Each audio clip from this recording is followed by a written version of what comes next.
Welcome to the King Culture Podcast, where we are equipping men to become selfless leaders.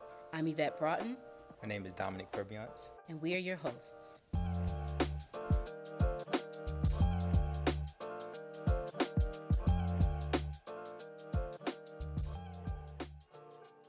All right, Dominic, so we are back for another episode of the King Culture Podcast, and today we are talking about one of the 6 attributes of being a king, and that is inherent dignity. So talk about what's the big idea around dignity, why does that matter, and why did you make that, of all the 6, why did you make that the first one?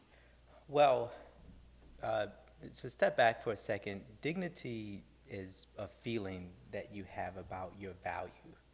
And a person's value is very foundational. It's foundational to your sense of identity and sense of worth. And so kind of think of it like building a house. So if the foundation of the house is what you build the house on, and then you have the walls and you have the roof. So the foundation of being a person, and especially a leader, is built on the foundation of value, your sense of value, and how you feel about yourself. And unfortunately, in our world, we tend to believe, for whatever reason, that value is something that you have to earn. Yeah. And so value is based on merit. And so if you are successful, you feel more valuable. If you fail, you feel less valuable.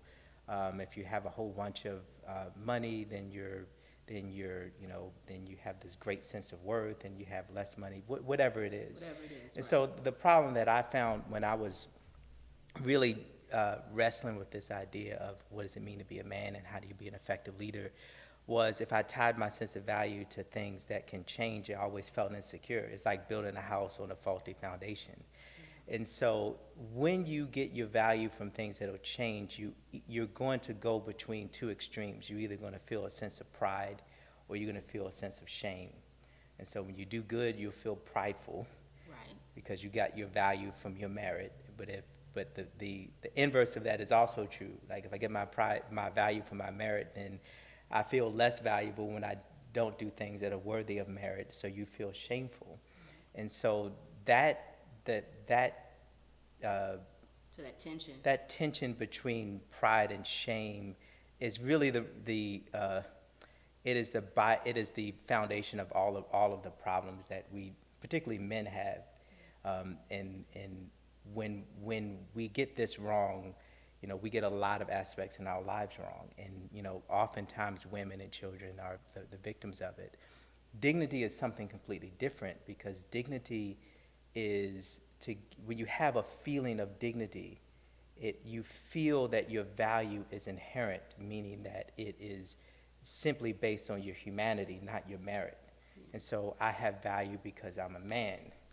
And so when I walk in any room, when I have successes, when I have failures, it doesn't make me feel more or less valuable, because my value is not tied to things that can change.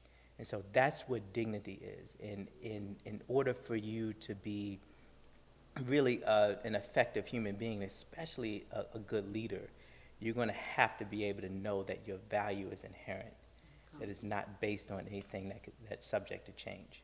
It's interesting too. What you say there is, this sort of this balance or this seesaw of pride or shame. Yeah. In many respects, those are very self-centered, Yeah. like vibes. Yeah. Like I'm focused on myself. I'm the best, so I'm super prideful. Or it's sort of this internalized, like inferiority, focusing on oneself.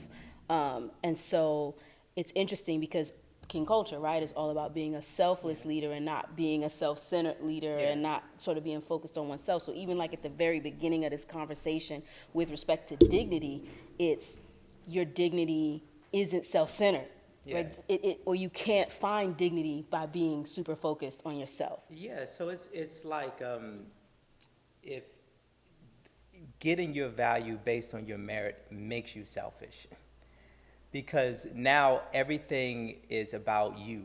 It's about, if you don't have a good sense of value, then everything you do is about satisfying that sense of value.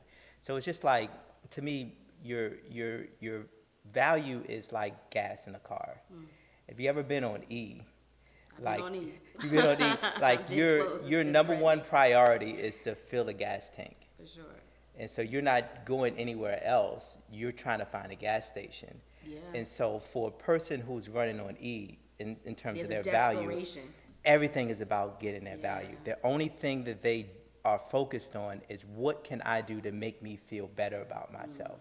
And so everyone in their lives becomes pawns.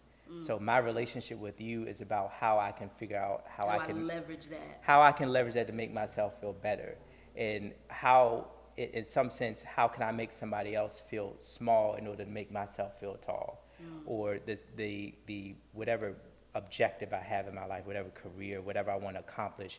I don't do it because I don't do it out of pure motives. I do it because I think it's going to make me feel better about myself, or it's going to help me to deal with this sense of shame that I feel. And so you cannot be a selfless man if you get your value based off of things that can change. It will make you selfish. But it's okay though, right? So what about when you feel a sense of pride about just a natural ability that you have? One of the things you said in the book is that, a man with dignity, he never lies to himself. He's honest about his strengths, his weaknesses, his virtues, and his vices. Yeah. So does that mean that it's okay then to feel some sense, people want to feel proud about something. Yeah. So whether it's merit based, not necessarily merit based, but what if it's just like a natural ability? Can you not feel a sense of get Yeah. dignity from I can sing well, or I'm attractive, or what have you? Well, the problem is, okay, if you get your dignity from the fact that you can sing well, what happens when you lose your voice? Okay, you're attractive now. Things change. Things change.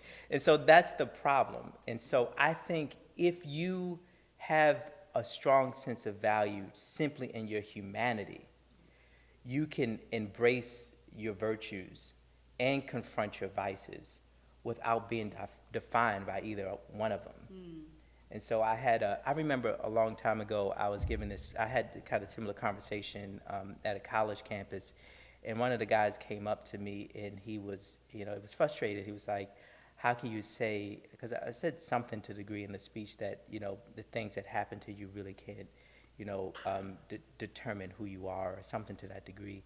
And he said, how could you say that? How can you say that, the challenges that I have or things that happen in your life can't really affect you?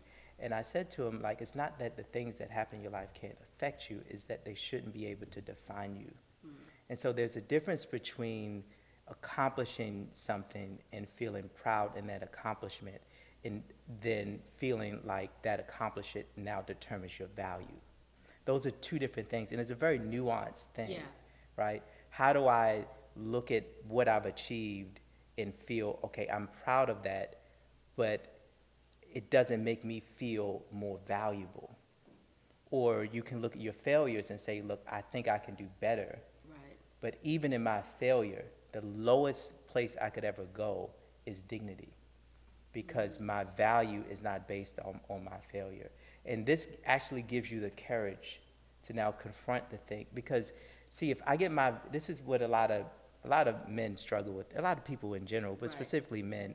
Like, if I get my I'm sure value, we struggle too. yeah. So if I get my value from, my merit, how I perform, it's very difficult for me to ever admit that I have a failure. Because if I admit that I have a failure, that means I have less value. It's tied to it. Yeah, and Yes, so if you to- can't ever admit that you have a failure, you can't ever deal with it. This is true. And so Say that's that for the people in the back, yeah, Dominic. so this is why in order for you to, like, be able to admit your failures and not feel like, it's a different thing. It's a difference between admitting that you have a failure and believing that you are a failure. Right? Good. That's a good And so distinction. if you know that your value is based on your humanity, you can admit that you had a failure, but still not feel like that failure now defines who you are and defines your value and worth as a man.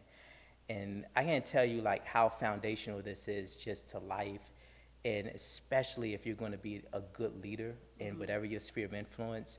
If you have a sense of dignity, you can step into any sphere of influence and be a good leader, knowing that if I succeed or if I fail, it's not going to impact me. And it changes the kind of decisions you make, because now you're not making decisions with some ulterior motive.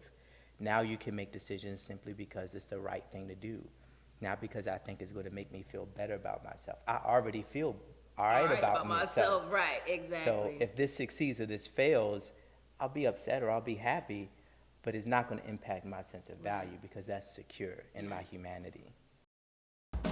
When it comes to responsibility, I feel the most responsible for myself. I think it's very important to take care of myself, therefore I can take care of others. So naturally I feel like I'm responsible for my family, but I know that if I don't take care of myself and my own mental well-being, then it's a challenge for me to take care of my family, and that's when the issues arise.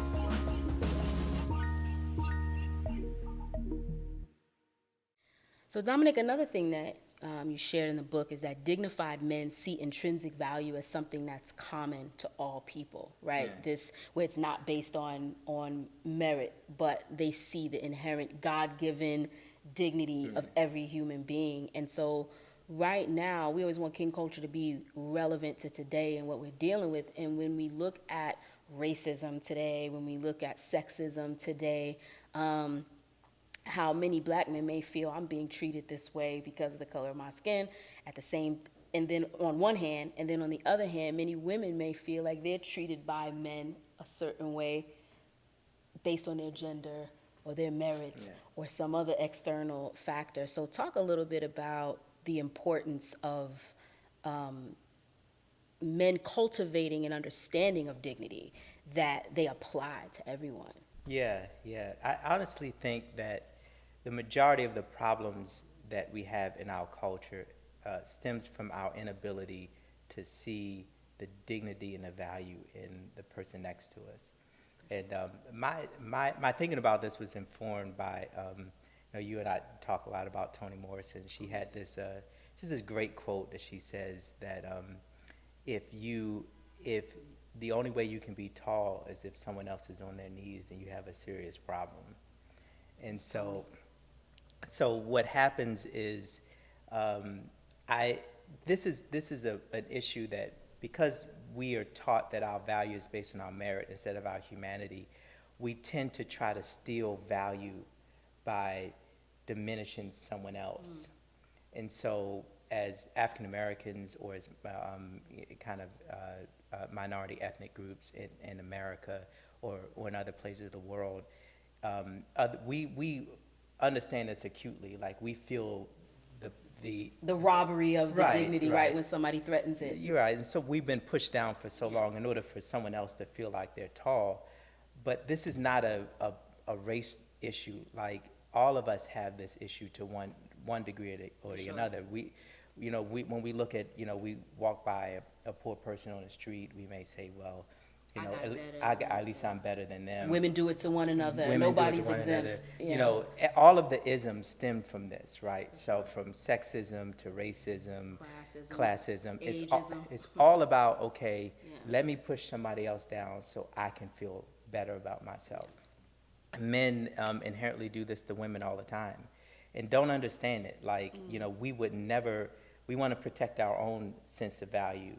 But yet, when it comes to women or other people, we sometimes don't understand that we're diminishing them in the same way that someone diminishes us. And so the golden rule applies here. Everyone is made in the image of God, so everyone deserves to be treated the way you want to be treated. Yeah. And this is how you practice showing dignity towards other people. Once you understand that your value stems from your humanity, then everyone else who is human has the same value. Has the same right and is entitled to that same respect. Exactly. Yeah, and that's definitely the culture that we want, to create. Yeah. That's definitely, that is king culture, right? It's a culture where there's safety and people don't have to fear being dehumanized. In order to dehumanize someone, they have to be less than human. Like, that's literally, before you can even be violent towards another human being, you have to see them as less than human. Yeah. You have to see them as less than human. And so right now, we're fighting for that in this country. Yeah. So many people are fighting for that, and it's interesting. It's the same cry Yeah. of every heart is dignify me. Yeah. You see me as human and treat me that way. Yeah. And it's not that hard. It's like, how would you want to be treated? Yeah. I find like the lack of empathy is so severe. Like, it's almost like, well, you want to ask some people, if you were in that situation, how would you want to be treated? would you wanna be And it was like, they can't see themselves That way. in another person's shoes, because if you see yourself in another person's shoes, that means that they are equal to you. And when the lack of empathy demonstrates that you don't see that person In that light. in the same light that you see yourself. Yeah. Someone gave me just a beautiful, I think, example of or definition of what it is to be human or what it is to be royal, right? It's not inferior. To see yourself as less than human, even when you start to feel deep shame and I'm nothing, I'm not enough, like that's not royal, that's not a king, that's not even selfless, right? Like that's toxic in and of itself, but then to see yourself as supreme or better than in any way, that's the other extreme, where you're completely self-centered is also inhumane, or it's something other than, it's not a king, that's not what it means to be royal. And so I think one of the biggest things, hopefully through what we're talking about, is self-awareness. I think that's a skill set that every human being needs, that men need, to be able to reflect and look within and say, hey, what's motivating, my speech right now, like what I'm saying, what's this train of thought that I'm on, the way that I just categorized or dehumanized that other person in my mind. What's motivating that, and how can I reset my lens to see dignity in everyone? I love this. I just want to touch on something you just said. Like, we tend to either see ourselves too high or too low. Right. It's like, come on, folk. We need to get in the middle. We need to get, Dignity is a balanced view. It's like I have vices and I have virtues. I have good things and I have bad things. And I still have value in spite of it. Like, my good things don't make me more valuable. My bad things don't make me less valuable. My value is connected to my humanity. And this gives me the bravery to be able to confront my vices and embrace my virtues, but not feel like any one of them are making me too high or too low. And it also gives us a sense of compassion for other people. Like, all human beings are broken. That's right. All of us, as Christian, I believe that all of us are fallen and have a fallen nature. Yes. And so the headlines would bear that out. Yeah. And so, like, we tend to see someone else's failures and we tend to point out, like, so that makes us feel better. But look, we're all in the same boat. We're all in the same boat, and we're also vulnerable to one another. So I think being able to show that love and compassion to your brother and sister is paramount to King culture. What I would love to leave behind is a code for my family to follow, for even the future generation of people who aspire to do anything that I've done or respect anything that I've done, but a set of principles of how to do life in the world around like health, wealth, and self, and a sense of like, how do I exist in the world as a black man, as a person of color in society? How do I make sense of it all? So this code, I think about it as a code, as an algorithm for my children to follow. So, Dom, one of the things is we always want to make sure that we encourage people that are listening that this is not such a lofty thing that you can't achieve, you know what I mean? But it is a work in progress. So what would you say to folks who are just like, man, I think I fall a little short of dignifying my brother or my sister. Or yourself. That's exactly right. So what do you say to those people listening? Well, the first thing is, these attributes are very high. Being able to every day feel a sense of dignity is challenging because we fail every day. Yeah. We're forced to confront our issues every day, or we succeed in some aspects every day. So we tend to go towards being prideful. And so what I've learned is that you have to develop a habit of every day affirming your dignity and your humanity, being able to separate your vices and your virtues, your good and your bad, and say, look, my value is simply based on my humanity. Every day being able to remind yourself. And we're given ample opportunities. Every time you fail is an opportunity to be honest with yourself, honestly admit your failures, but say that, yes, I have this failure, yes, I've made this mistake as a man, but I'm still a man. I still have value. I'm still made in the image and likeness of God, and nothing I can do can ever rob me of that. And then when you succeed, you have the same attitude, right? But in the opposite direction, look, I've succeeded. It is by grace that I've succeeded. There are people that help me. There are opportunities that I've been given that, that I don't necessarily deserve. That sense of humility. So it's honesty when you fail and humility when you succeed. Come on. That is what keeps you balanced. That's what every day affirms your dignity. But perhaps the last thing is being able to show some empathy towards other people. Yeah. Being able to put yourself in somebody else's shoes. Being able to feel someone else's pain. Not to be quick to judge someone in their failures because you look at yourself. Right. On your good day. Maybe you feel like you're having a good day, they're having a bad day, right? And so those three things, being honest with yourself when you fail, but also being humble when you succeed, and showing empathy towards other people when they fail, and celebrating their successes, all of that helps you to stay balanced and maintain a sense of dignity. And when you do, if you put yourself in a leadership position with those qualities, you'll be a far more effective leader than someone that's dealing with shame or pride. Yeah. You're able to look at people and have compassion on them, but also be honest with them.